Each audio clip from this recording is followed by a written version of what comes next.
Okay, here we are for the commentary track for Not Friends. This is set in Monday, 1st of May 2006, because that's more or less when we actually filmed this. Yeah, we started, I think, in August 2006, so it's a period piece now. There was no iPhones. No, what else did we not have back then? We had GameCubes. Yeah, we'll mock it as we go along. But anyway, this is the feature film that we shot the vast majority of in 2006, and then the odd various reshoots. In fact, this opening scene is a reshoot because, as you can probably tell from the camera, but yeah, this opening scene's a reshoot because the original opening was a bookended thing with flashbacks, and basically the main character Fozzie came back and talked to his best friend who had been away for a year and explained everything that had happened over the last year. Strangely enough, that was a cameo. The friend was meant to be a cameo by director Eoin Cleland, who you can hear talking in this commentary. Instead, we have him here talking on the phone, making fun of our lead actress, the wonderful Emily Dacus. And it's much better at acting when you don't see my face and say most of the audio from the back shoulder.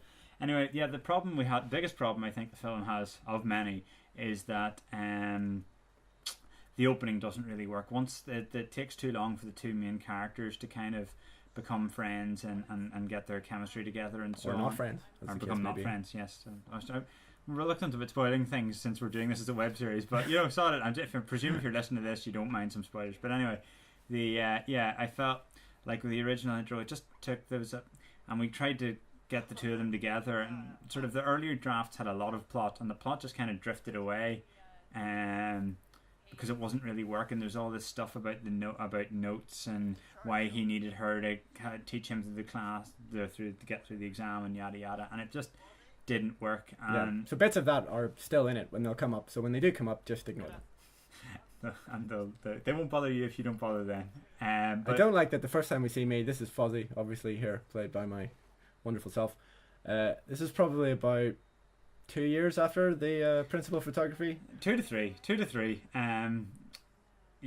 As I say, we went and reshot this intro because as bad as this one is, the original intro was much worse and much more sluggish. One of the things they always say is, start your scenes and your story as late as possible, and it's a fundamental piece of advice, and I knew the piece of advice, but then you're like, no, but then we don't get to know the blah blah blah, and you always come up with these excuses and rationalizations, and the real result is that you start your film too early, and you don't really. And the other thing they say is, if you've got a problem in your third act, it's a problem in your first. And like there are issues with this film, and it's that just it doesn't have as clear a through line as it should. No, but on the bright side, with this reshot intro, we do have a lot more from Fozzie's friend Mick, who's sort of, I guess, a bit of a comic relief character. This is one of my favorite jokes. I think actually in previous incarnations it was cut, but I just love it. It's great. A bit totally out of keeping with the rest of the film, but the film's all over the shop. Yeah, when I say it's great, I mean it's great in the context of this. It's not like, it's not Joss Whedon great. No.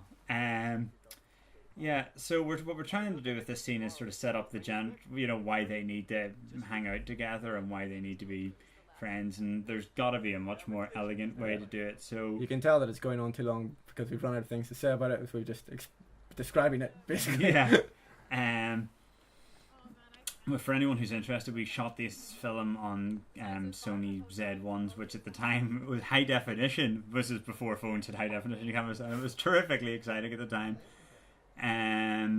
Most of this film was shot by Connor Rotherham, who's a really good TP, and just did the whole thing for free. And this scene wasn't, though. No, I was about to say this scene wasn't, which is why it's not very good. No, this is a study room in the Students' Union, which is attempting to be a bar, not very successfully. PJ, you've since done a bunch of set design. So PJ, set design wise, how would you? How would I improve this? I don't know. I would shoot it somewhere else. White walls are horrendous. It's way too bright, just color palette wise. The sofas are probably the best thing about it. Actually, the sofas are quite good. Yeah, knowing what I know now, I'd probably color correct it down a bit. A better location. But I mean, like a lot of these locations. But on the bright side, I mean, you can, if you put the time and effort in, you can dress any space really to look like whatever you want. If you plan it properly. We didn't. But with a bit more time and effort, I think we could have really made that work. This is a real bar, which is why it looks better. Although this is a different bar. This is Kung Fu by Ash, which Tim Wheeler once told me at a gig I could use. I never got anything signed for that, but Tim Wheeler said it was okay. So we're going with it. And he wrote it. The opening song was Oppenheimer. It's that whole first, both of Oppenheimer's That's a albums, real shot of Jägermeister. This is actually on the set of Six Semesters, a Irish film that was shot, independent film that was shot in Dublin a couple of years, the next year in fact, that I helped out, helping make, with John McKeown and a bunch of those other guys who I still work with. They finished their film. We didn't. They had a much bigger budget than we did. Well, and more talented people. Yeah, let's not get into that. So this doesn't all match again. Color grading would have done a bit with this, and I think if I was directing it now, I would have put in a lot more camera moves and stuff. It's quite, it's nicely enough cut, but it's quite static.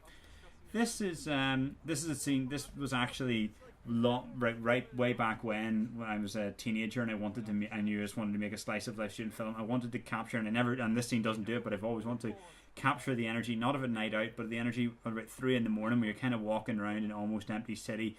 And that's the point where I have conversations with my friends that despite the amount of drink you've had, I still remember, because I had friends who would never talk about their feelings or whatever, suddenly are opening up. And we haven't really talked about Sam yet, actually, who only really appears in the montage up to now. But this is the first time we really meet Tim, and he's the sensible friend.